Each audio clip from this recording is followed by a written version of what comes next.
कि कामयाब होने के लिए नहीं, काबिल होने के लिए पढ़ो। सक्सेस के पीछे मत भागो, एक्सेलेंस का पीछा करो। सक्सेस झक मार के तुम्हारे पीछे आएगी।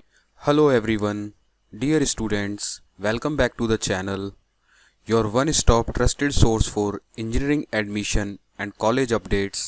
In today's video, we are going to talk about the fee structure for government-aided seats, GAS, SFS, TFWS seats under REAP 2025. REAP 2025 के अंदर आने वाले कॉलेजेस का फी स्ट्रक्चर क्या है, अलग अलग जो सीट कैटेगरीज हैं उनमें क्या फ़ीस लगती है और फीस को देने के गवर्नमेंट की तरफ से क्या क्या गाइडलाइंस और रूल्स हैं, उन सभी को समझेंगे इस वीडियो के अंदर। So if you are planning to take admission through REAP this year, make sure you watch this video till the end. But before starting with this video, I am requesting to those जिन्होंने अभी तक channel को subscribe नहीं किया है, please channel को subscribe ज़रूर करें, क्योंकि आपका सब्सक्रिप्शन ही मेरे लिए नए नए वीडियो बनाने के लिए मोटिवेशन का काम करता है। आपके लिए इतनी इन्फॉर्मेशन आप तक पहुंचाने के लिए बहुत टाइम लगता है। आपसे बस यही रिक्वेस्ट है, प्लीज़ चैनल को सब्सक्राइब करें जिन्होंने अभी तक नहीं किया है। So let's start with this video. So सबसे पहले समझ लेते हैं कि ये जो इंजीनियरिंग कॉलेज की जो फ़ीस है, क्या इंजीनियरिंग कॉलेज अपनी मनमानी तरीके से फ़ीस ले सकते हैं? क्या इसके पीछे कोई रूल्स एंड रेगुलेशन है? तो जी हाँ, इसके पीछे रूल्स एंड रेगुलेशंस हैं। कॉलेज अपने मनमानी तरीके से फ़ीस वसूल नहीं कर सकते। तो क्या रूल्स रेगुलेशन है? तो इंजीनियरिंग की जो फ़ीस डिसाइड होती है उसके लिए एक स्टेट लेवल फ़ी कमेटी का गठन होता है, और जो राजस्थान गवर्नमेंट के अंडर में होती है। वो इसीलिए होती है क्योंकि आपने कई बार सुना होगा कि इतनी भारी भरकम फ़ीस होती है, तो उस फीस को रेगुलेट करने के लिए, कंट्रोल करने के लिए एक लिमिटेशंस लगा के रखती है कि इस लिमिटेशन से ज़्यादा कोई भी आपसे फ़ीस एक्सेप्ट नहीं कर सकता है। तो कितनी क्या फ़ीस होगी, ये सब स्टेट लेवल फ़ी की जो कमेटी होती है, डिटर्मिनेशन कमेटी होती है, जिसको राजस्थान गवर्नमेंट अपॉइंट करती है, उसके द्वारा अप्रूव की जाती है, निर्धारित की जाती है। तो 2025-26 का अभी फ़ीस असेसमेंट का चल रहा है, अभी वो फाइनलाइज नहीं हुआ है। तो 2025-26 में कितनी क्या बढ़ती है, थोड़ा बहुत बढ़ जाती है, तो वो अभी मालूम चलेगा। तो इसका असेसमेंट अभी फाइनलाइज नहीं हुआ है। तो क्या क्या रूल्स हैं पहले वो देख लेते हैं। तो इसमें क्या है कि ये सब माननीय उच्चतम न्यायालय के प्रावधान के तहत ही होता है, जिसके तहत राज्य स्तरीय शुल्क निर्धारित समिति होती है। वो विभिन्न पहलुओं का परीक्षण पर विचार विमर्श उपरांत मतलब सब पे अपना वो देगी, और उसके बाद कोर्स वाइज, ब्रांच वाइज अंतरिम रूप से निर्धारित की जाती है। जो भी फीस है, क्या शुल्क ले सकते हैं, वो अंतरिम रूप से निर्धारित किया जाता है। तो जो भी है, जो फीस ली जाती है वो सेमेस्टर वाइज ली जाती है। पहला रूल तो ये हो गया, इसका आपको ध्यान में रखना है।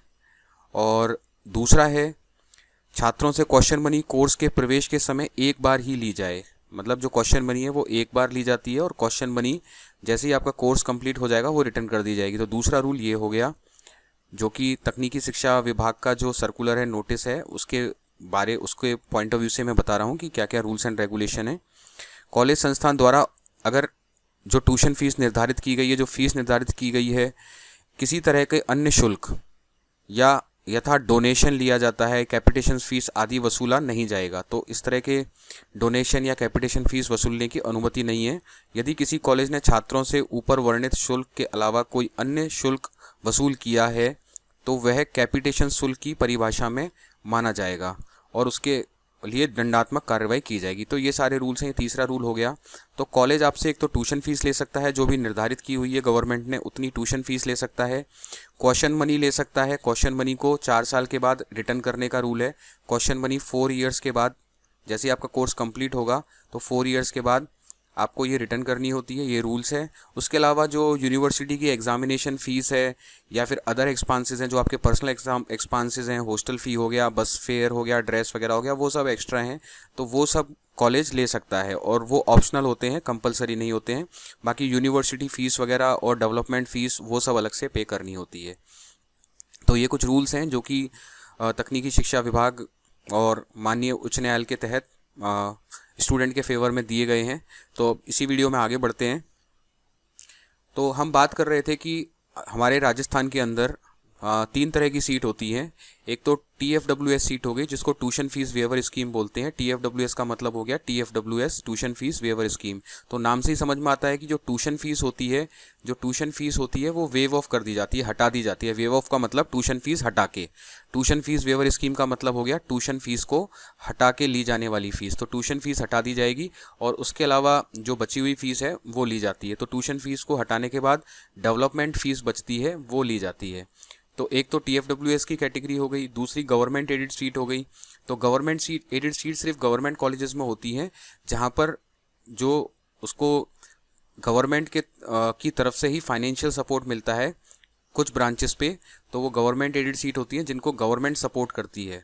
मतलब राजस्थान सरकार ने कुछ सीट्स पे कुछ इंजीनियरिंग कॉलेज जो कि गवर्नमेंट इंजीनियरिंग कॉलेजेस हैं उनको सपोर्ट करती है, उनको वित्तीय सहायता प्रदान करती है, तो वो गवर्नमेंट एडेड सीट्स कहलाती हैं। उसके अलावा जो थर्ड कैटेगरी सीट है वो सेल्फ फाइनेंस सीट हो जाती है, जिसपे पूरा जो खर्चा होता है वो कैंडिडेट को ही वहन करना होता है। इसके लिए कहीं से भी सेल्फ फाइनेंस सीट्स पे कहीं से भी किसी भी कॉलेज को उन पर्टिकुलर सीट्स पे किसी भी तरह की वित्तीय सहायता नहीं मिलती है, तो उसका पूरा खर्चा स्टूडेंट्स को ही उठाना पड़ता है। तो एक एक करके बात कर लेते हैं। सबसे पहले ट्यूशन फीस वेवर स्कीम। तो ट्यूशन फीस वेवर स्कीम में जो सीट अलॉट होती है उसमें कंपटीशन बहुत हाई होता है good colleges and good branches के लिए। Top college and top branch seat होती हैं वो फिल्ड हो जाती हैं TFWS की, वो खाली नहीं रहती। तो जो टॉप कॉलेजेस और टॉप ब्रांचेस हैं, but many seats remain vacant in counselling. But उसके बाद भी TFWS की काफ़ी सीट्स ब्लैंक रह जाती हैं क्योंकि स्टूडेंट को उसके अंदर अपना मन मुताबिक ब्रांच या कॉलेज नहीं मिलता है। तो TFWS के अंदर भी काफ़ी सारी सीट्स यहाँ पर खाली रह जाती हैं। जैसे टोटल अगर TFWS सीट्स की बात करें तो पूरे काउंसलिंग प्रोसेस में राजस्थान के अंदर 700 से 800 के करीब TFWS सीट्स हैं। तो इसके अंदर लगभग 200 या 300 सीट ही यहाँ पर फिल हो पाती हैं। लगभग 200-300 सीट ही यहाँ पर TFWS की फिल हो पाती हैं। अगर आपने ध्यान भी दिया हो तो जो TFWS का राउंड है उसके अंदर सबसे ज़्यादा अपवर्ड मूवमेंट है, मतलब 3 अपवर्ड मूवमेंट है। राजस्थान राउंड के अंदर भी 2 है और आउट ऑफ राजस्थान में भी 2 अपवर्ड मूवमेंट है, बट TFWS के अंदर 3 अपवर्ड मूवमेंट कर रखी हैं। वो इसीलिए कर रखी हैं क्योंकि TFWS की सीट फिल ही नहीं होती हैं। मतलब ये लास्ट तक स्टूडेंट को रहता है कि वो मेन राजस्थान के राउंड में पार्टिसिपेट करके देखे क्या उसको अपनी मनपसंद ब्रांच या कॉलेज मिल रहा है। वो फीस के पॉइंट ऑफ व्यू से कई बार काफ़ी स्टूडेंट्स इतना नहीं सोचते, तो इसलिए TFWS की जो काउंसलिंग राउंड है वो 3 राउंड तक चलता है और इसके अंदर जनरली काफ़ी सारी सीट्स हैं वो खाली रह जाती हैं। जो टॉप की जो ब्रांचेस हैं, टॉप के जो कॉलेजेस हैं वो तो फिल हो जाते हैं, बट काफ़ी सीट हैं वो इसके अंदर खाली रह जाती हैं। तो मैं अभी बात कर रहा था कि इसके अंदर टोटल 700 से लेकर 800 तक सीट होती है और जो TFWS सीट्स होती हैं ये गवर्नमेंट और प्राइवेट इंजीनियरिंग कॉलेज दोनों में ही होती हैं। और सबसे ज़्यादा जो मैक्सिमम TFWS सीट हैं कॉलेजेस के अंदर वो CSE ब्रांच के अंदर TFWS सीट हैं। तो सबसे ज़्यादा TFWS सीट हैं वो कंप्यूटर साइंस इंजीनियरिंग ब्रांच के अंदर ही हैं। अब बात कर लेते हैं कि इसकी जो फीस है वो कितनी लगती है। तो TFWS की जो फीस है इंजीनियरिंग कॉलेजेस में वो लगभग 11,000 से लेकर 15,000 पर ईयर के बीच में रह सकती है। 11,000 से 15,000 के बीच में पर ईयर ये रहती है, तो काफ़ी कम फीस होती है। ये इसको बोलते हैं डेवलपमेंट फ़ीस, मतलब इसको डेवलपमेंट फ़ीस बोलते हैं। ट्यूशन फीस माफ़ कर दी जाती है, केवल डेवलपमेंट फ़ीस 11,000 से 15,000 के बीच में ली जाती है। तो अगर हम बात करें कि टोटल 4 साल का जो खर्चा है वो आपका केवल और केवल 40,000 से 55,000 में आपकी इंजीनियरिंग फ़ीस इंजीनियरिंग कंप्लीट हो जाती है, 40,000 से 55,000 के बीच में। बट आपको दूसरे जो एक्सपेंसेस होते हैं जैसे एग्जामिनेशन फ़ीस होती है, हॉस्टल, अदर एक्सपेंसेस जो भी आपके खर्चे हैं बुक वगैरह के, वो सब अलग से करना होता है। तो यहाँ पर सिर्फ ट्यूशन फ़ीस वेव ऑफ होती है, मतलब बिना ट्यूशन फ़ीस के, ट्यूशन फ़ीस हटा के जो आपकी डेवलपमेंट फ़ीस होती है उतना ही लगता है। तो 5% सीट होती है ये टोटल इनटेक के ऊपर, केवल उन्हीं को मिलती है जिनकी family income less than 8 lakh तक होती है, सिर्फ उन्हीं को ये मिल पाती है। तो आप यहाँ पर समझ गए होंगे TFWS। उसके बाद जो दूसरी कैटेगरी है वो गवर्नमेंट एडेड सीट्स की है। तो टोटल अगर राजस्थान की बात करें तो गवर्नमेंट एडेड सीट्स भी बहुत कम है, सिर्फ 1152। So total government seats aided seats सिर्फ 1152 हैं। तो आप समझ सकते हैं कि कितनी कम गवर्नमेंट एडेड सीट्स हैं, और वो भी सबसे ज़्यादा हाईएस्ट है MBM जोधपुर में। तो MBM जोधपुर में सबसे ज़्यादा गवर्नमेंट एडेड सीट है, इसीलिए यहाँ पर MBM जोधपुर में सबसे ज़्यादा क्रेज़ भी बना हुआ है, क्योंकि ज़्यादातर सीट यहाँ पर गवर्नमेंट एडेड सीट्स ही हैं। स्टार्टिंग से ही स्टूडेंट का क्रेज़ इसीलिए बन गया MBM जोधपुर में, क्योंकि यहाँ पर जो इंजीनियरिंग है वो कम खर्चे में एक अच्छे इंस्टीट्यूट से हो जाती है। तो एक इंफ्रास्ट्रक्चर के पॉइंट ऑफ व्यू से अच्छा है, गवर्नमेंट है, पुराना है, और कम एक्सपेंसेस में आपकी इंजीनियरिंग यहाँ से हो जाती है। इस वजह से जो मेन रीज़न है आज भी प्लेसमेंट वगैरह कुछ इतने इम्प्रेसिव नहीं है। प्लेसमेंट वगैरह इतने इम्प्रेसिव ना होते हुए भी एमबीएम जोधपुर बहुत बड़ा रीज़न है कि गवर्नमेंट एडेड सीट इसके पास पूरे राजस्थान में सभी इंजीनियरिंग कॉलेजेस में सबसे ज़्यादा है। इस वजह से एमबीएम जोधपुर का क्रेज़ अभी तक बना हुआ है। सो ये जो गवर्नमेंट एडेड सीट्स होती है ये कुछ ही गवर्नमेंट कॉलेजेस में है, सभी गवर्नमेंट कॉलेजेस में नहीं है, कुछ ही गवर्नमेंट कॉलेजेस में है। और इन गवर्नमेंट एडेड सीट्स के लिए कंपटीशन हाई होता है, काफ़ी हाई कंपटीशन होता है। और इसकी जो सारी सीट्स हैं, गवर्नमेंट एडेड सीट्स हैं, ये सब रीप काउंसलिंग के थ्रू फिल हो जाती हैं, ये खाली नहीं बचती हैं। ऑलमोस्ट सारी सीटें यहाँ पर फिल हो जाती हैं जो गवर्नमेंट एडेड सीट्स होती हैं। उसके बाद जो ट्यूशन फीस है वो लगभग गवर्नमेंट सीट्स में कितनी पड़ती है वो बता देता हूँ। 25,000 से लेके 30,000 पर ईयर तक होती है। मतलब आपका एक साल का गवर्नमेंट एडेड सीट मिलती है तो 25 से 30,000 आपका एक साल का लगेगा। इसके अलावा exam fees, hostel, other expenses वो सब अलग होते हैं। और इसके अंदर भी अगर आप कैटेगरी से बिलोंग करते हो, SC ST गर्ल्स या PWT से, तो आपकी फ़ीस और भी यहाँ पर कम हो जाती है। तो आपका टोटल यहाँ पर जो खर्चा बैठता है वो 1 लाख से लेके 1,20,000 तक आपका खर्चा बैठेगा और आपकी पूरी इंजीनियरिंग हो जाएगी। तो इतने कम उसके अंदर स्कूलिंग भी नहीं होती और इतने कम उसके अंदर आपका क्या हो जाता है, इंजीनियरिंग का कोर्स हो जाता है एक अच्छे इंस्टीट्यूट से। क्योंकि गवर्नमेंट अच्छे ही कैटेगरी में आते हैं तो एक गवर्नमेंट इंस्टीट्यूट से इतने कम फीस में आपका इंजीनियरिंग हो जाती है। अभी आप ये भी जान रहे होंगे कि IITs ने अपनी फ़ीस काफ़ी हाइक कर दी है। पहले वो भी गवर्नमेंट सपोर्ट से, फाइनेंशियल सपोर्ट उनको गवर्नमेंट से मिलता था। अब गवर्नमेंट धीरे धीरे फाइनेंशियल सपोर्ट हटाती जा रही है जनरली काफ़ी इंस्टीट्यूट से, तो IITs की फ़ीस भी काफ़ी हाइक पे चली गई है। बट अभी राजस्थान की कुछ सीट्स हैं जो जिनको अभी भी गवर्नमेंट फंडिंग मिल रही है तो उनकी फ़ीस काफ़ी कम है, उन्हीं को गवर्नमेंट एडेड सीट्स बोलते हैं। तो उसके बाद हम अगली कैटेगरी की बात कर लेते हैं, वो है SFS सीट, जिसको सेल्फ फाइनेंस सीट्स बोलते हैं। SFS का मतलब सेल्फ फाइनेंस सीट्स, मतलब आपको खुद ही फाइनेंस करना पड़ेगा, खुद के खर्चे पर ही पूरा करना पड़ेगा। तो इसकी सबसे ज़्यादा सीट्स होती हैं। तो अगर हम बात करें तो जो टोटल सेल्फ फाइनेंस सीट है वो 30,000 से लेकर 32,000 तक हैं, 30,000 से लेकर 32,000 तक। और यहाँ पर बोथ गवर्नमेंट एंड प्राइवेट में ये अवेलेबल होती हैं। बाकी जितनी भी बची हुई सीट्स हैं, TFWS सीट्स हो गई, गवर्नमेंट एडेड सीट्स हो गई, ये सारी बची हुई सीट्स हैं, ये सब उसके बाद फिर SFS में आ जाती हैं, both in government and private. यहाँ पर को सिर्फ जो अच्छे कॉलेजेस हैं, टॉप के कॉलेजेस हैं या टॉप की ब्रांच है, वहीं पर कंपटीशन हाई होता है। इसके अलावा यहाँ पर जब ये रिजल्ट आता है तो 50% से सीटें SFS की खाली रह जाती हैं। सेल्फ फाइनेंस सीट्स की 50%, कहने का मतलब है मुश्किल से 10,000 के आसपास सीटें ही काउंसलिंग से फिल हो पाती हैं। मतलब 50% से भी कम ही फिल हो पाती हैं। जो काउंसलिंग प्रोसेस चल रहा है उससे मुश्किल से 10,000 सीटें भी फिल हो पाती हैं। और उसके अलावा अगर फॉर्म भरने की बात करें तो 16-17 हज़ार फॉर्म भरे जाते हैं इन 30-32 हज़ार सीटों के लिए, और उसमें से भी मुश्किल से 8-10 हज़ार सीटें काउंसलिंग के थ्रू फिल होती हैं। बाकी क्या डायरेक्ट एडमिशन से कॉलेज अपने लेवल पर फिल करते हैं। प्राइवेट कॉलेजेस जो होते हैं वो डायरेक्ट एडमिशन उनके चल ही रहे हैं और डायरेक्ट एडमिशन के बेसिस पर वो अपनी सीटों को फिल करने में लगे रहते हैं। तो हम बात करें कि सेल्फ फाइनेंस सीट्स पे आपका कितना खर्चा बैठेगा, तो ये खर्चा 60,000 से लेके 1,30,000 तक हर साल में होता है सेल्फ फाइनेंस सीट्स पे per year. So these are the seats in government and private और self finance college where the tuition fees higher. तो ट्यूशन फीस यहाँ पर हायर होती है as compared to government aided seat, because there is no government funding. यहाँ पर किसी तरह की गवर्नमेंट फंडिंग नहीं होती। तो आपका जो फुल कोर्स का जो खर्चा बैठेगा वो कम से कम 2,40,000 से लेते हुए ये आपका 5,50,000, 5.5 लाख तक खर्चा बैठेगा। और इसके अलावा आपके हॉस्टल वगैरह, एग्ज़ाम फीस, बुक्स वगैरह वो सब अलग हैं, ट्रेनिंग के एक्सपेंसेस। तो 5,50,000 तो आपकी ट्यूशन फीस तक का है मिला के ही खर्चा बैठेगा। और ये हाईएस्ट जो खर्चा है, जो हाईएस्ट फीस है वो प्राइवेट इंस्टीट्यूशन में SKIT की है। तो अगर आप SKIT से करते हैं तो आपका जो मैक्सिमम ट्यूशन फीस पे जो खर्च होगा वो 5,50,000 के आसपास होगा, और अदर एक्सपेंसेस हैं वो तो अलग होंगे ही होंगे। तो यही होता है, जैसे मैंने TFWS में बताया कि यहाँ पे 200-300 सीटें ही फिल होंगी। तो ये सीटें क्या होती हैं कि आगे चल के यहीं पर GAS और SFS के अंदर मर्ज हो जाती है।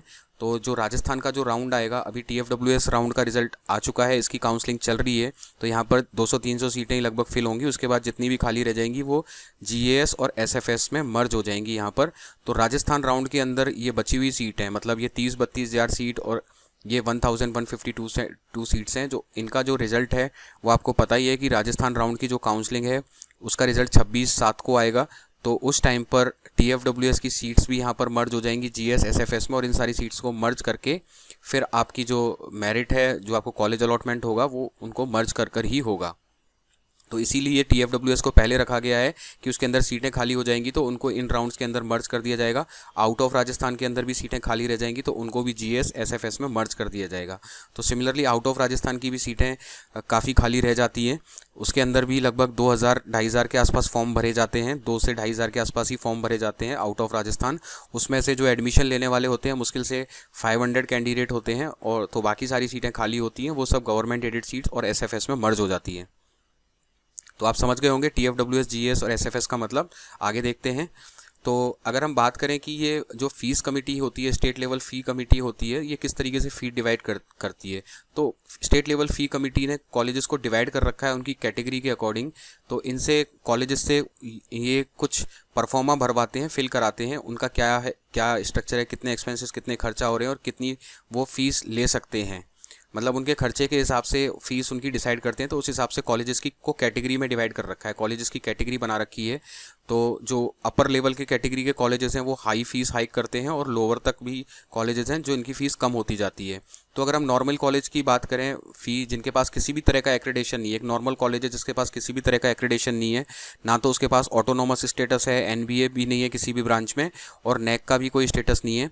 तो एक नॉर्मल फ़ीस की बात करें तो यहाँ पर 85,000 तक जो फीस है नॉर्मल कॉलेज की, मतलब जो ठीक ठाक कॉलेज है या फिर अपर के जो कॉलेजेस हैं, तो एक्चुअल जो फीस है, जो एक्चुअल ट्यूशन फीस है वो लगभग 85,000 के आसपास है। और ये 11,000 यहाँ पर शो कर रखी है डेवलपमेंट फ़ीस होती है, ये डेवलपमेंट फ़ीस होती है। तो इसी को TFWS फ़ीस बोला जाता है, तो इसी को ही TFWS फ़ीस बोला जाता है, डेवलपमेंट फ़ीस को। तो जिनकी TFWS होती है तो उनको तो सिर्फ ये 11 और 12,000 के आसपास यहाँ पर पे करने पड़ते हैं, और जिनको SFS सीट मिलती है, सेल्फ फाइनेंस सीट्स मिलती है, तो उनको ये दोनों मिलाकर फ़ीस, टोटल जो फ़ीस बनती है, development fees plus tuition fees मिला के जो फीस बनती है, जो कि लगभग 85,000 के आसपास बनती है, वो पे करनी पड़ती है। इसके अलावा क्वेश्चन मनी होती है 7,500 जो कि रिफंडेबल होती है, वो अलग से पे करनी होती है। और अगर आप लोअर कैटेगरी के कॉलेजेस में जाएंगे तो वहाँ पर ये फ़ीस रिड्यूस होकर लगभग 60,000 तक पहुँच जाती है। तो 50-60,000 तक के भी रेंज के कॉलेजेस हैं प्राइवेट, जो काफ़ी लोअर कैटेगरी में आ जाते हैं, जो कि 50 या 60,000 की रेंज में भी आपको इंजीनियरिंग ऑफर कर सकते हैं। तो ये आप समझ गए होंगे कि एक नॉर्मल कॉलेज किस रेंज से किस रेंज तक की फ़ीस आपसे ले रहा है, ले सकता है। सो जब आप एडमिशन लेने जाएं, अगर आपकी अच्छी बार्गेनिंग पावर है, निगोशिएशन पावर है, तो आप उस कॉलेज के अंदर फ़ीस कम कराने के लिए बात कर सकते हैं। स्पेशली जो कोर ब्रांचेस होती हैं जहाँ पर एडमिशन कम रहते हैं, जैसे इलेक्ट्रिकल इंजीनियरिंग हो गया, सिविल इंजीनियरिंग हो गया, जहाँ पर अभी प्राइवेट इंस्टीट्यूशन में एडमिशन का क्रेज़ कम है, इनके अंदर कोर ब्रांचेस में मैकेनिकल हो गया। तो ये सारी जो कोर ब्रांचेस हैं, इनके अंदर आप कोशिश कर सकते हैं कि ऐसे कॉलेज जहाँ पर इनकी सीटें खाली रहती हैं, तो उनसे आप फ़ीस कम कराने के लिए कर सकते हैं, और वो जनरली कर देते हैं, क्योंकि कोई भी अपनी सीट खाली नहीं रखना चाहेगा। उसके पास एक ही ऑप्शन बचता है कि आपको कुछ कंसेशन दे दे, आपको कुछ फ़ीस रिड्यूस कर दे। तो आप ऐसा नहीं कि जितना शो कर रखा है उतनी फ़ीस में जाएं। आप जब रिपोर्ट करने जाएं तो फ़ीस में कितना क्या कम हो सकता है उसके लिए बात कर लें, कोशिश करें कि कुछ रिड्यूस हो जाए। तो अगर आप सेल्फ फाइनेंस सीट्स पे एडमिशन ले रहे हैं तो आपको कोशिश करनी है कि आपके फ़ीस में कितना कंसेशन दे सकते हैं वो। और जहाँ तक कंप्यूटर साइंस इंजीनियरिंग की बात करें तो यहाँ पर बहुत कम चांसेस होते हैं कि कॉलेज वाले फ़ीस कम करें, क्योंकि इसमें जनरली ज़्यादातर कॉलेजेस की सीट फिल हो रही है, तो इसमें फ़ीस रिड्यूस होने के चांसेस काफ़ी कम रहते हैं। बट लोअर कैटेगरी के कॉलेजेस में आप इसमें फ़ीस रिड्यूस कराने के लिए बात कर सकते हैं, तो जनरली फ़ीस रिड्यूस कर देते हैं। तो बात करें बोथ गवर्नमेंट प्राइवेट जो लोअर कॉलेजेस हैं हैविंग लेस एडमिशन, जिनके पास एडमिशन कम होते हैं, वो अपनी फ़ीस को रिड्यूस कर लेते हैं, क्योंकि कोई भी अपनी सीट खाली नहीं छोड़ना चाहता। वो उससे बेटर समझता है कि जितना भी अमाउंट मिल रहा है उसमें एडमिशन दे दें। तो लोअर कैटेगरी के कॉलेज, यहाँ तक कि जो गवर्नमेंट कॉलेजेस हैं, वो भी कई जो गवर्नमेंट कॉलेजेस हैं बहुत लोअर कैटेगरी में आ रहे हैं। जैसे भरतपुर का जो कॉलेज है उसकी जो कुछ ब्रांचेज़ हैं, कोर ब्रांचेज़ हैं, या फिर करौली धौलपुर है। तो इस तरह के जो कॉलेजेस हैं जहाँ पर गवर्नमेंट के भी, जहाँ पर एडमिशन कम है, तो वहाँ पर भी अगर आप फ़ीस कम करने के लिए बोलेंगे, कंसेशन करने के लिए बोलेंगे, क्योंकि वहाँ पर सभी में SFS सीट है, सेल्फ फाइनेंस सीट हैं, तो अगर आप बोलेंगे तो वो भी जनरली कम कर देते हैं। और प्राइवेट के जो लोअर कॉलेजेस हैं वो तो 100% कर ही देते हैं। तो आप समझ गए होंगे कि एक्चुअल में कितनी है, कहाँ से कहाँ तक जा सकती है, और आपको फ़ीस कम कराने के लिए बात करनी है, क्योंकि कोर ब्रांचेस में जनरली सीटें खाली रहती हैं और कोई भी अपनी सीटों को खाली नहीं रखना चाहता। तो वो आप अगर बार्गेनिंग करेंगे और उनसे बात करेंगे तो वो आपको जाने नहीं देंगे, और आपको फ़ीस में हो सकता है कंसेशन मिल जाए। अब बात कर लेते हैं कि जो मैंने फ़ीस बताई है 85,000 तक की जो फ़ीस बताई है वो तो एक स्लैब है ही ठीक ठाक कॉलेज के लिए। अब इससे ज़्यादा कौन कौन ले सकता है, 85,000 से ज़्यादा कौन कौन ले सकता है, इसके ऊपर की कैटेगरी में कौन कौन से कॉलेजेस आते हैं और कौन कौन इसको ले सकता है। तो कौन कौन ले सकता है, courses of institute accreditation fee extra, मतलब कौन कौन फ़ी एक्स्ट्रा ले सकता है। तो ऐसे जो इंस्टीट्यूट हैं जिनके पास NBA, जिसको नेशनल बोर्ड ऑफ एक्रेडिटेशन बोलते हैं, जिनके पास NBA से इन्होंने एक्रेडिटेशन ले रखा है ब्रांचेस के अंदर। NBA एक्रेडिटेशन ब्रांचेस के अंदर मिलता है, पूरे कॉलेज को नहीं मिलता, ब्रांच के अंदर। मान लो किसी कॉलेज की CSE ब्रांच में NBA एक्रेडिटेशन मिला हुआ है, नेशनल बोर्ड ऑफ एक्रेडिटेशन। ये गुणवत्ता होती है, मतलब अच्छे से गुणवत्ता मेंटेन की हुई है, क्वालिटी मेंटेन की हुई है, उस बेसिस पर ये एक असेसमेंट एजेंसी है जो कि उनको एक्रेडिटेशन देती है, जिसको NBA बोलते हैं।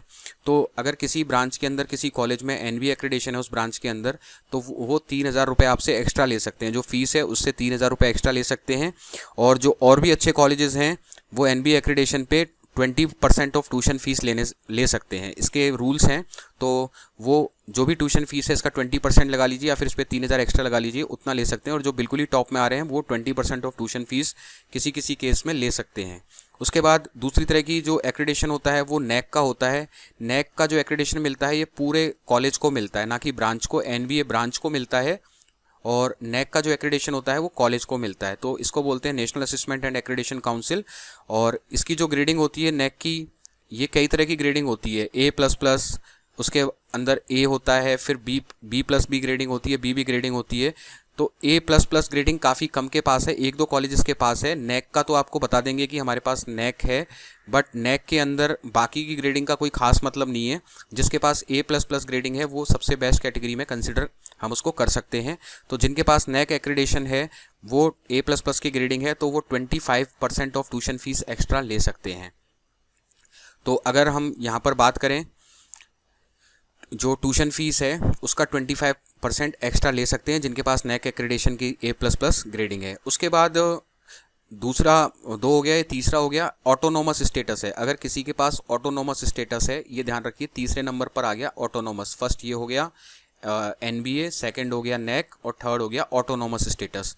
तो ऑटोनोमस स्टेटस है, जैसे UGC ने से अप्रूव लिया है, राजस्थान टेक्निकल यूनिवर्सिटी के कॉलेजेस हैं जिसमें SKIT और पूर्णिमा कॉलेज ऑफ इंजीनियरिंग, इनको ऑटोनोमस स्टेटस मिल चुका है। ऑटोनोमस स्टेटस का मतलब क्या होता है कि आपको डिग्री तो राजस्थान टेक्निकल यूनिवर्सिटी ही देगी। दोनों कॉलेज राजस्थान टेक्निकल यूनिवर्सिटी से हैं, पर ये राजस्थान टेक्निकल यूनिवर्सिटी के सिलेबस के हिसाब से नहीं चलेंगे, उसके करिकुलम के हिसाब से नहीं चलेंगे। इनको खुद का सिलेबस, खुद का एग्ज़ाम पैटर्न, खुद की सारी चीज़ें डिज़ाइन करने की ऑटोनोमस स्टेटस मिल जाता है। तो ये इंडस्ट्री के अकॉर्डिंग चीज़ों को खुद से डिज़ाइन कर सकते हैं, जिसमें करिकुलम हो गया, कंडक्ट एग्जामिनेशंस आ गया, इम्प्लीमेंट इवैल्यूएशन सिस्टम, तो ये सारी चीज़ें हैं। बट लास्ट में जब डिग्री मिलेगी तो वो आपको राजस्थान टेक्निकल यूनिवर्सिटी ही अवार्ड करेगी। तो उससे ये एडवांटेज है कि अपडेटेड सिलेबस यहाँ पर पढ़ाया जाएगा और जो डिग्री है वो गवर्नमेंट का टैग लगकर ही, क्योंकि Rajasthan technical university government university, उसका टैग लगकर आपको आपकी डिग्री अवार्ड होगी। तो आपने इंडस्ट्रियल ओरिएंटेड चीज़ें भी पढ़ ली रिवाइज करिकुलम के साथ और आपको गवर्नमेंट यूनिवर्सिटी का टैग भी मिल गया। तो ऑटोनोमस स्टेटस का ये फ़ायदा है। बाकी जिनके पास ऑटोनोमस स्टेटस नहीं होता तो वो यूनिवर्सिटी ने जो सिलेबस डिसाइड कर रखा है उसी के अकॉर्डिंग वो पढ़ाते हैं और वो काफ़ी आउटडेटेड होता है। तो आउटडेटेड सिलेबस पढ़ा पाते हैं, वो चेंज नहीं कर सकते, क्योंकि यूनिवर्सिटी को अपना सिलेबस रिवाइज करने में काफ़ी लंबा टाइम लग जाता है और तब तक काफ़ी देर हो जाती है। तो ऑटोनोमस स्टेटस जिनके पास होता है वो अपनी मनमर्जी से जब चाहें तब चाहें इंडस्ट्री के अकॉर्डिंग अपना सिलेबस चेंज कर सकते हैं। और जो इनकी एग्जामिनेशन कॉपीज़ वगैरह का इवैल्यूएशन होता है वो भी ये खुद कर सकते हैं, मार्किंग स्कीम का भी इवैल्यूएशन खुद कर सकते हैं। बट जो आपकी मार्कशीट प्रिंट होकर आएगी, डिग्री अवार्ड होगी, वो राजस्थान टेक्निकल यूनिवर्सिटी से आपको अवार्ड होगी। सो जिनके पास ऑटोनोमस स्टेटस है, सिर्फ 2 ही इंस्टीट्यूट हैं यहाँ पर ऑटोनोमस स्टेटस रीप के अंदर, एक तो SKIT और PCE। यहाँ पर ये 10% ले सकते हैं ट्यूशन फीस का, मैक्सिमम 10% ले सकते हैं। तो बात करें तो इन सारे क्राइटेरिया में जो सबसे ऊपर फिट बैठता है SKIT। इसी वजह से SKIT रीप के अंदर जितने भी कॉलेजेस हैं, प्राइवेट कॉलेजेस के अंदर इसकी फ़ीस सबसे ज़्यादा मैक्सिमम है और SKIT से ज़्यादा कोई फ़ीस नहीं ले सकता। अगर इससे ज़्यादा कोई फ़ीस ले रहा है तो इसका मतलब वो आपसे गलत फ़ीस ले रहा है। तो SKIT एंटाइटल्ड है सबसे ज़्यादा फ़ीस लेने की वजह से, क्योंकि इसके पास ऑटोनोमस स्टेटस है, काफ़ी ब्रांचेस में NBA एक्रेडिटेशन भी है और NAAC से भी एक्रेडिटेशन इसके पास है। तो SKIT एंटाइटल्ड है मैक्सिमम फ़ीस लेने के लिए। अब ये सब कितनी फ़ीस लेते हैं वो अभी हम देखने वाले हैं नेक्स्ट उसमें।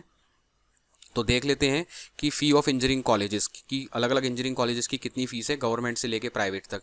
इसमें मैं आपको बता दूं कि अगर गवर्नमेंट कॉलेजेस में आपको सीट मिल रही है तो एससी कैंडिडेट हैं, एसटी कैंडिडेट हैं, उसके बाद फीमेल कैंडिडेट्स हैं, उसके बाद पीडब्ल्यूडी कैंडिडेट्स हैं, तो इनकी फ़ीस में और भी रिलैक्सेशन हो जाता है, इनकी फ़ीस और भी रिड्यूस हो जाती है। गवर्नमेंट इनको और भी रिलैक्सेशन दे देती है, उसके अंदर गवर्नमेंट एडेड सीट्स में भी दे देती है और सेल्फ फाइनेंस सीट्स में भी दे देती है। तो अभी आप देखना नेक्स्ट शीट पर कि कितनी कितनी क्या फ़ीस किसको मिल रही है। तो ये एक एडवांटेज है इनको रिजर्व कैटेगरी को और फीमेल कैंडिडेट को कि उनकी फ़ीस में रिलैक्सेशन हो जाता है गवर्नमेंट इंस्टीट्यूट्स के अंदर ओनली। तो चलिए देखते हैं। तो यहाँ सबसे पहले देख लेते हैं university department Rajasthan technical university Kota का है। इसके अंदर BTech first year first semester की जो फीस का ब्रेकअप है, तो इसके अंदर अगर हम एसएफएस कैटेगरी की बात करें तो आप इसको पॉज कर देख लेना, मैं ज़्यादा डिटेल में नहीं बताऊंगा। तो यहाँ पर जो ट्यूशन फीस है ये सेमेस्टर वाइज है, ध्यान रखना सेमेस्टर वाइज है। और सेमेस्टर क्या होता है, मतलब एक साल का आधा पार्ट। तो ईयर की फ़ीस नहीं है, 6 महीने, मतलब सेमेस्टर का मतलब 6 महीने की फ़ीस है और एक साल की जस्ट इसके डबल हो जाएगी। तो एक साल की फ़ीस जो सेमेस्टर की बता रखी है 33,500, इसकी डबल हो जाएगी। तो आप यहाँ से देख सकते हैं जितनी भी सभी कैटेगरीज़ हैं, यहाँ पर जितनी भी सभी कैटेगरीज़ हैं, अगर एसएफएस की बात करें तो उसके अंदर जो ट्यूशन फ़ीस है वो यहाँ पर लगने वाली है 33,500 सभी के लिए। और ये मैंने बता दिया एनबी एक्रेडिशन जिन ब्रांचेस में है, तो एक तो इलेक्ट्रॉनिक्स के पास इनके पास एनबी एक्रेडिशन है, उसके अंदर 3,000, मैकेनिकल में है 3,000 और ईआईसी इलेक्ट्रॉनिक इंस्ट्रूमेंटेशन में और एएन में 3,000, तो इसके अंदर 3,000 एक्स्ट्रा ले सकते हैं। इसके अलावा ये इंस्टीट्यूट डेवलपमेंट फ़ीस भी लेते हैं, ये भी सेमेस्टर वाइज है, तो ये 5,025 यहाँ पर लग जाएगी। वही मैं बता रहा था कि इसका डबल 11,000 के आसपास हो जाएगा। तो ये TFWS फीस हो जाती है, डेवलपमेंट फ़ीस होती है, वही TFWS फीस होती है। तो अगर सेमेस्टर वाइज TFWS की बात करें तो RTU में 5,025 है और ईयरली बात करें तो ये 11,000 के आसपास हो जाती है इंस्टीट्यूट डेवलपमेंट फीस। इसी को TFWS फीस बोलते हैं, ये TFWS होती है। उसके अलावा 7,500 रुपये क्वेश्चन मनी हो जाएगी। टोटल आप देख सकते हैं कि आपको एडमिशन लेते वक्त कितना पड़ेगा। उसके अलावा यूनिवर्सिटी डेवलपमेंट फ़ीस ये आपको अलग से देनी पड़ती है 2,500। तो ये तो हो गया एसएफएस का। उसके बाद गवर्नमेंट एडेड सीट्स आप देख लीजिए, पॉज करके देख लेना। उसके बाद P&I ब्रांच है, CE ब्रांच है और EIC ब्रांच है। इन्हीं के अंदर 3 ब्रांचेस के अंदर ही RTU के अंदर सिर्फ गवर्नमेंट एडेड सीट्स हैं। प्रोडक्शन एंड इंस्ट्रूमेंटेशन के अंदर, सिविल इंजीनियरिंग के अंदर, इलेक्ट्रॉनिक इंस्ट्रूमेंटेशन कंट्रोल में। तो यहाँ पर जो आप फीस को देनी है उसके अंदर भी OBC general, boys, SC ST girls, इन सब के लिए रिलैक्सेशन है। तो यहाँ पे 7,500 हो जाएगी, इसको आप देख सकते हैं। ट्यूशन फीस आप देख सकते हैं, ये सब ट्यूशन फीस है। NB एक्रेडिशन है तो ये 3,000, इस ब्रांच के अंदर NB एक्रेडिशन है, 3,000 एक्स्ट्रा ले सकता है। तो ये सब मिलाकर यहाँ पर जो टोटल फीस है वो इतनी करीब बैठ जाएगी। ये आप रेड से जो दिख रहा है ये आप गवर्नमेंट एडेड सीट्स में देख सकते हैं किस ब्रांच के अंदर कितना होगा। उसके बाद TFWS सीट है, मैंने बता दिया किसी भी कैटेगरी में TFWS सीट है तो यहाँ पर 10,500 हो जाएगी TFWS सीट। और ये मैंने बता दिया कि जिन ब्रांचेस के अंदर NB एक्रेडिशन है वैसे 7,500 होती है यहाँ पर, लेकिन 3,000 वो ले लेते हैं आपसे किसके, NB एक्रेडिशन के। तो इस करके ये जो ब्रांचेस हैं, ये वाली जो ब्रांचेस हैं, इनके अंदर जो आपकी TFWS फीस है वो 10,500 हो जाएगी। तो यहाँ पर 18,000 देख सकते हैं और यहाँ पर 7,500, जो बाकी की ऊपर की जितनी सारी ब्रांचेस हैं उनके अंदर आपकी जो है वो 7,500 के आसपास लगेगी। और आपको स्टार्टिंग में जो क्वेश्चन मनी देनी है वो इस केस में भी TFWS में 5,000 लगती है और यहाँ पर एक नॉर्मल उसमें 7,500 लगेगी। तो आप ये पॉज करके देख लेना। उसके बाद लीप ईयर के जो स्टूडेंट हैं, सेकंड ईयर के स्टूडेंट हैं, वो अपना पॉज कर देख लेना। यहाँ पर ट्यूशन फीस, डेवलपमेंट फीस ये सब लिखी हुई है। तो ये तो हो गई राजस्थान टेक्निकल यूनिवर्सिटी की बात। उसके बाद MBM engineering college, university engineering college Jodhpur का देख लेते हैं। तो MBM यूनिवर्सिटी का फर्स्ट सेमेस्टर, ये भी सेमेस्टर वाइज है, मतलब जो आधा साल होता है, 6 मंथ्स होता है, उसके अंदर कितनी लगती है। तो BE फर्स्ट ईयर के अंदर ये सारी ब्रांचेस हैं, IT, ADS, EE, EC, BCT, इनके अंदर कितनी लग रही है। तो SFS के अंदर सेल्फ फाइनेंस सीट्स देख सकते हैं आप और TFWS में सेल्फ फाइनेंस सीट्स देख सकते हैं। तो ट्यूशन फीस यहाँ पर 24,500 है और डेवलपमेंट फीस 5,500 है। तो ये TFWS फीस हो गई। इसी डेवलपमेंट फीस ही मैंने बता दिया TFWS होती है। तो ये सब मिलाकर टोटल आपकी इतनी लगेगी और फिर सेकंड सेमेस्टर से इतनी लग जाएगी। फर्स्ट ईयर के एडमिशन के टाइम पर इतनी, फिर सेकंड सेमेस्टर से इतनी। उसके बाद BE फर्स्ट सेमेस्टर के अंदर आप देख लेना इन ब्रांचेस के अंदर यहाँ पर सिविल इंजीनियरिंग हो गया, CSE हो गया, इलेक्ट्रॉनिक्स हो गया, यहाँ पर प्रोडक्शन एंड इंजीनियरिंग हो गया। तो इन सब के अंदर जो फीस लगने वाली है वो आप यहाँ से देख सकते हो। उसके अलावा इसी के अंदर अगर हम बात करें, PI ब्रांच हो गई, ME ब्रांच हो गई, EE हो गई, तो इसके अंदर आप यहाँ पर पॉज कर देख सकते हैं कि MBM में आपकी कितनी फ़ीस लगने वाली है। उसके बाद CTI उदयपुर की बात कर लेते हैं। तो CTI उदयपुर की बात कर लेते हैं। अभी तक फ़ीस रिवाइज़ नहीं हुई है, तो 2024-25 ही आप मान के चलें। तो अभी तक कोई नई फ़ीस यहाँ पर रिवाइज़ होके नहीं आई है इनकी तरफ से। तो यहाँ पर देख लीजिए आप वन टाइम कितनी देनी है, गवर्नमेंट एडेड सीट्स हैं, सेल्फ फाइनेंस सीट्स हैं, उसके अंदर कितनी TFWS SC ST फीमेल के लिए कितनी होगी, अदर्स के लिए कितनी होगी, TFWS के लिए कितनी होगी, फिर अदर्स के लिए कितनी होगी। तो क्वेश्चन मनी यहाँ पर दे रखी है, टोटल मिला के ये आपका 9,750 हो जाएगा। अदर्स में 9,700, TFWS के केस में 9,750 और अदर के केस में। तो इसको आप पॉज कर देख लेना, सारी यहाँ पर जो डिटेल्ड फीस है वो मेंशन की हुई है। तो टोटल यहाँ पर ईयरली आपको किस किस कैटेगरी में कितनी देनी पड़ेगी उसका टोटल यहाँ पर आ गया है, ये ईयरली पैटर्न पे दे रखा है। तो अगर आप गवर्नमेंट एडेड सीट्स पर जा रहे हैं, TFWS SC ST फीमेल इसके अंदर है, तो आप 29,100 यहाँ पर पे करेंगे। उसके अलावा यहाँ पर अदर्स की बात करें, TFWS के अदर्स यहाँ पर तो 44,100 यहाँ पर आपको देने पड़ेंगे, जो कि गवर्नमेंट एडेड सीट्स के अंदर है। ये TFWS कैटेगरी हो गई, ये गवर्नमेंट एडेड सीट्स के अंदर की हो गई।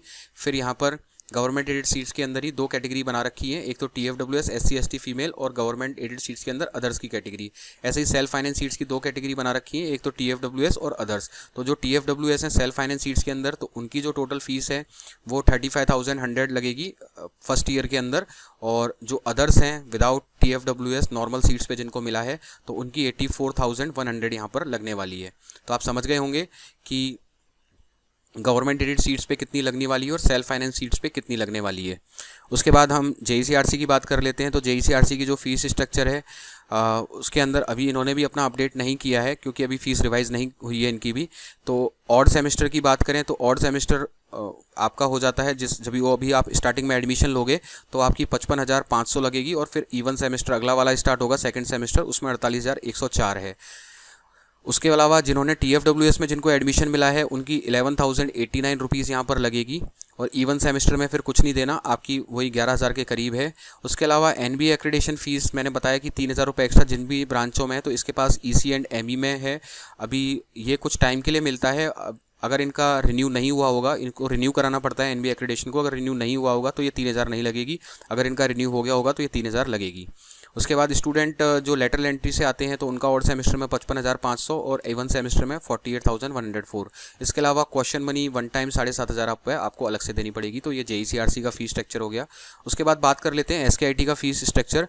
तो मोस्ट प्रॉब्लली इनका जो लेटेस्ट है और इनका जो फीस है वो रिवाइज़ कर दी है इन्होंने। तो इसके अकॉर्डिंग यहाँ पर मैंने मेंशन कर रखा है कि फर्स्ट सेमेस्टर में आपको कितनी देनी है, सेकंड में कितनी दे रखी है। तो यहाँ पर टोटल आप इसको देख सकते हैं, आपको इतना पे करना पड़ेगा। और TFWS कैटेगरी में एडमिशन ले रहे हैं तो फर्स्ट और सेकंड सेमेस्टर में आपको इतना और इतना पे करना पड़ेगा। उसके बाद पूर्णिमा कॉलेज ऑफ इंजीनियरिंग की बात कर लेते हैं। तो पूर्णिमा कॉलेज ऑफ इंजीनियरिंग के एक और ग्रुप ऑफ कॉलेज है जिसको PIT बोलते हैं, और एक main Purnima college of engineering है। तो यहाँ पर ट्यूशन फीस आप देख सकते हैं 85,575, डेवलपमेंट फीस 12,835। तो ये जो डेवलपमेंट फीस होती है मैंने बता दिया यही TFWS फीस होती है। तो जिनका TFWS में एडमिशन हुआ है उनको 12,835 देनी पड़ेगी। ये 85,575 आपकी माफ़ हो जाएगी। ट्यूशन फीस वेवर का मतलब ही हो गया कि ट्यूशन फीस माफ़, सिर्फ डेवलपमेंट फ़ी आपको देनी होगी। उसके अलावा एक्रेडिटेशन फ़ीस है ये, क्योंकि इनके पास एक्रेडिटेशन है तो ये यहाँ पर 21,395 यहाँ पर एक्स्ट्रा ले सकते हैं। तो ऐसे करके टोटल फीस यहाँ पर इनकी 11,9805 हो गई। तो आप इसको पॉज कर देख लेना। इसके अलावा TFWS फीस मैंने बताई दी, इतनी यहाँ पर ले सकते हैं। इसी तरीके से PIT का भी लगभग सा सेम सा है, तो PIT का भी आप देख सकते हो कितना कितना क्या फीस स्ट्रक्चर है, ये सब आपको दिख जाएगा। उसके अलावा गवर्नमेंट इंजीनियरिंग कॉलेज अजमेर है। तो गवर्नमेंट इंजीनियरिंग कॉलेज अजमेर का जो फीस स्ट्रक्चर है वो आप देख सकते हैं। तो BTech फर्स्ट सेमेस्टर का यहाँ पर बना रखा है, और लीप के जो स्टूडेंट हैं उनका थर्ड सेमेस्टर का यहाँ पे बना हुआ है। तो BTech फर्स्ट सेमेस्टर के जो स्टूडेंट्स हैं वो देख सकते हैं एडमिशन कैटेगरी आपकी किस में है, SFS में है, GAS में है, GAS SC ST गर्ल है। उसके बाद TFWS SFS है, TFWS GAS है। तो इसके अकॉर्डिंग आप अलग अलग हेड्स पे देख लेना। तो टोटल फीस आपकी इतनी इतनी, ये जो यहाँ पर नंबर शो कर रखे हैं उतनी हो जाएगी। उसके बाद BTU बीकानेर में देख लेते हैं। तो BTU बीकानेर के अंदर जो फर्स्ट सेमेस्टर की जो फ़ीस है वो यहाँ पर 33,500 हो जाएगी। डेवलपमेंट फ़ीस यहाँ पर 5,025, और जो क्वेश्चन मनी रिफंडेबल 7,500, इंश्योरेंस के 3,000, अलुमनाई, इस तरीके से 50,025 रुपये यहाँ पर आपको देने होते हैं। उसके बाद वुमेंस इंजीनियरिंग कॉलेज है, वुमेन इंजीनियरिंग कॉलेज अजमेर है। वुमेन इंजीनियरिंग कॉलेज अजमेर की आप यहाँ पर फीस देख सकते हैं। तो यहाँ पर फर्स्ट सेमेस्टर लिखा हुआ है, सेकंड सेमेस्टर ट्यूशन फीस जो हेड्स हैं वो यहाँ पर लिखे हुए हैं। उसके बाद कैटेगरीज लिखी हुई हैं। सेल्फ फाइनेंस सीट्स में हो रहा है तो ये टोटल हो जाएगा, TFWS में हो रहा है तो ये टोटल हो जाएगा, SFS में है तो ये टोटल हो जाएगा, और यहाँ पर TFWS में है तो ये टोटल हो जाएगा। और जिनमें NBA ब्रांच है, NBA एक्रेडिटेशन है, वहाँ 3,000 एक्स्ट्रा देने पड़ेंगे, और जिनमें नहीं है वहाँ पर 3,000 आपके माइनस हो जाएंगे। जिन ब्रांचेस में नहीं है तो वहाँ पे 3,000 माइनस। उसके अलावा अलग यहाँ पर जो आपको अलग अलग रजिस्ट्रेशन चार्ज देने पड़ते हैं। यहाँ पर BTR राजस्थान बोर्ड से किया है तो 500 रुपये आपके ये चार्जेस हैं, और CBSE अदर सेंट्रल बोर्ड से 600 रुपये हैं जो इनरोलमेंट फ़ीस बोलते हैं, और अदर बोर्ड यूनिवर्सिटी से किया है तो 900 रुपये ये एक इनरोलमेंट फ़ीस, और यहाँ पर ये सभी को ही देनी पड़ती है। उसके बारे में हम इसके बाद में बात करेंगे। उसके बाद आर्य कॉलेज ऑफ इंजीनियरिंग है, उसके अंदर अगर आप फ़ीस स्ट्रक्चर देखें तो इसके अंदर अभी जो फ़ीस स्ट्रक्चर है इनका ये है 81,319, और यहाँ पर जो डेवलपमेंट फ़ीस है यही मैंने बता दिया, डेवलपमेंट फ़ीस ही TFWS फ़ीस है, तो ये TFWS फ़ीस आपकी इतनी लगेगी। फिर एक्रीडेशन फ़ीस यहाँ पर इन्होंने इतनी ऐड कर रखी है, ये सब मिलाकर आपका आर्य कॉलेज में इतना खर्चा बैठेगा। उसके अलावा 7,500 रुपये क्वेश्चन मनी है, और यहाँ पर जो रजिस्ट्रेशन फ़ीस है ये पर एनम मतलब हर साल 2,000 रुपये रजिस्ट्रेशन फ़ीस लेते हैं। उसके बाद national institute of electronics and information technology Ajmer है, तो इसके अकॉर्डिंग आप समझ गए होंगे, अगर शो कर रहा है तो नेशनल इंस्टीट्यूट ऑफ इलेक्ट्रॉनिक्स जो कि अजमेर में है, तो उसकी जो फ़ीस है अगर पार्टिसिपेट कर रहा है तो इसकी जो टोटल फ़ीस आपको देनी पड़ेगी वो 50,225 आपको यहाँ पर देनी पड़ेगी। तो अभी आप ये समझ गए होंगे कि किस कॉलेज की कितनी फ़ीस है, एक आइडिया आपको लग गया होगा। तो बाकी ये कुछ कॉलेजेस का है, तो इसी के बीच में फ़ीस रेंज करेगी, और जो लोअर के कॉलेजेस हैं उनकी और ज़्यादा डाउन हो जाती है, तो जस्ट आपको एक आइडिया लग गया होगा। तो चलिए वापस आते हैं एक बार। इसके अलावा जो अदर कंपलसरी फ़ीस है, जो तो फ़ीस हो गई, उसके अलावा और क्या क्या कंपलसरी फ़ीस है। तो इंजीनियरिंग कॉलेजेस में BTech का जो फ़ीस स्ट्रक्चर है, आपको एक तो कॉलेज रजिस्ट्रेशन फ़ीस देनी पड़ती है जो कि 500 से 1000 के बीच में वेरी करती है। कोई कॉलेज इसको वन टाइम लेता है, कोई हर साल लेता है, जैसे अभी आर्य कॉलेज मैंने बता दिया तो हर साल अब ये 2000 भी लेता है। तो काफ़ी कॉलेजेस ने 1000 की जगह अब 2000 भी लेना स्टार्ट कर दिया है और हर साल लेता है। और कुछ ये आर्य कॉलेज का मैंने बताया था कि वो मतलब हर साल वहाँ पर उसने बता रखा है कि हर साल देनी है, और किसी किसी कॉलेज में college registration fees one time देनी पड़ती है। उसके अलावा राजस्थान टेक्निकल या BTU से जो डेवलपमेंट फ़ीस जाती है, एक डेवलपमेंट फ़ीस और जाती है एग्जामिनेशन डिपार्टमेंट को, वो 2,500 रुपये के करीब रहती है वन टाइम, ये आपको एक अलग से देनी पड़ेगी। उसके अलावा आपको एनरोलमेंट फ़ीस देनी पड़ेगी आपके 12th बोर्ड के अकॉर्डिंग। अगर आपने राजस्थान बोर्ड से अपनी स्टडी की है, राजस्थान में रहकर की है राजस्थान बोर्ड से, तो आपके 350 रुपये लगेंगे। अगर आपने CBSE बोर्ड से लिए तो आपको 500 रुपये देने होंगे, या फिर अदर किसी रिकॉग्नाइज बोर्ड से की है तो 700 रुपये देने पड़ेंगे। अगर आप NRI हैं या फॉरेन स्टूडेंट्स हैं तो आपको एनरोलमेंट फ़ीस के 6,000 रुपये देने पड़ेंगे। उसके अलावा RTU के जो एग्ज़ाम फॉर्म होते हैं वो लगभग 1300 या 1500 के आसपास उनकी एग्जामिनेशन पर सेमेस्टर फ़ीस होती है।